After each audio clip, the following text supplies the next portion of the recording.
Hey guys, thank you so much for tuning back into Lemomlife. Today I'm sharing with you 10 homeschool must-haves for the beginner. By beginner, I mean you're maybe toying around with the idea of homeschooling. You have a toddler that is very, very young. You're maybe thinking about just starting off homeschooling and maybe later on putting them in school. You're not exactly sure what to get. You don't want to buy too many things or buy the wrong things. This video is for you.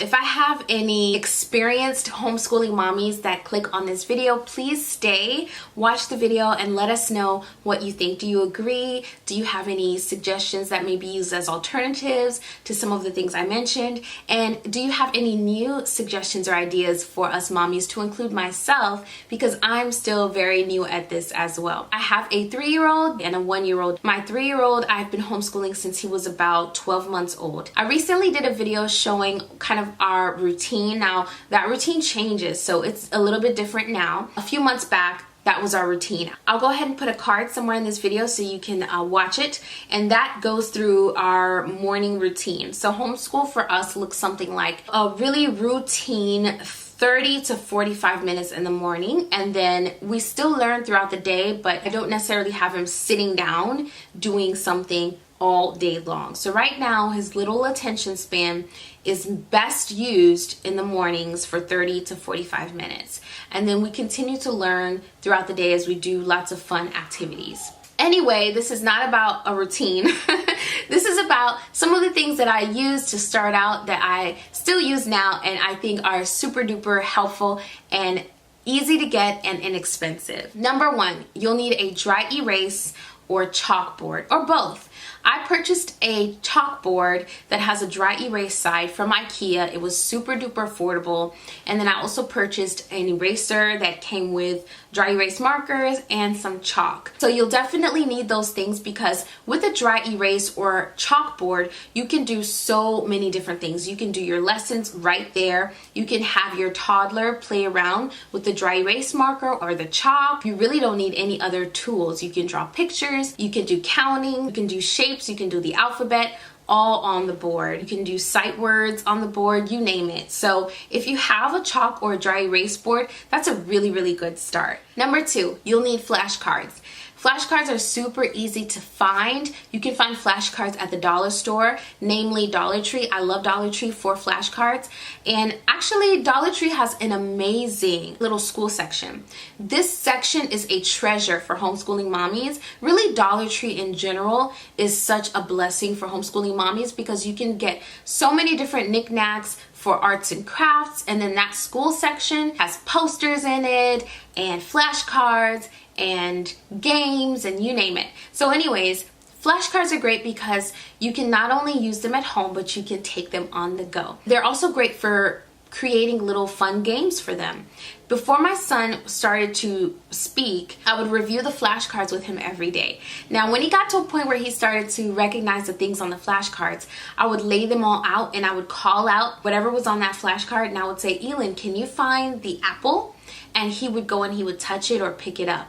And eventually he would bring it to me. And so before he even started to speak, we were using flashcards to do those things, to get familiar with and recognize different concepts. So flashcards are a must. Number 3, you definitely want to have some kind of a book library going, because books are a really easy way to entertain your child when they're bored, but also to teach them. And you get bonding time whenever you read. My daughter goes crazy over reading books. Elin was the same way too, but now he's a little bit more into other things. But she will grab a book and say, read, read, read, and she'll sit down. And she's adamant she has to sit on your lap and you have to read a book to her. So I think books are amazing. Books are kind of like your child's first sort of gateway into learning, into the world around them. And it also helps them begin to use their imagination, and it helps with them playing pretend, which is important development-wise. So I love books. Now, you don't have to spend tons and tons of money on new books. Just go to your local library. We do that twice a month. We renew the books, we keep them, we go over them until they know the stories, and it's worked out great for us that way. Now, we do have some basics, and you want to have some basic books in your library. But you don't have to spend a lot. Even if you don't have any books right now, go to your local library, ask the librarian to help you find age-appropriate books, and start there. Number 4, you might want to get a printer, ink, and paper. If you have a printer, ink, and paper, you can print out different activities from different curriculum online. There is free curriculum online. So many different homeschool mommies have come up with some amazing resources that are free. And all you need to do is print them. So you can print them from the comfort of your own home if you have a printer and all the accompaniments for that. Number 5, along with a printer, you may want to think about investing in a laminator. When my son was small, he would chew things, and my daughter does it now. She chews everything. So what I had to do is I had to laminate a lot of the resources I ended up printing. It definitely helped to save money that way. They also have laminating sheets, I believe, at Target and Walmart and stores like that. So if you don't want to go all out and invest in the laminating machine, go ahead and buy the sheets and try them out and see how you like them. I will link some of the things I'm mentioning in the description box, so make sure you check it out for the things that interest you. Number 6, DryErase Books. I probably should have mentioned them when I mentioned the DryErase board, but DryErase Books have been amazing for us. I did 2 separate videos where I talked about the DryErase books that we are using, and so I'll link those for you guys somewhere here. But DryErase Books are great because you can have your child write in the books, you erase them, put them away, and they're ready to use next time you need them. So we currently use an ABC DryErase book. We also have a numbers and a shapes and drawing one. And basically, he practices his handwriting in these books, and we use them for scribbling. They just make for good homeschool fun, and they make your life really, really simple. Number 7 are crayons and coloring books. Every child needs some time where they can express themselves.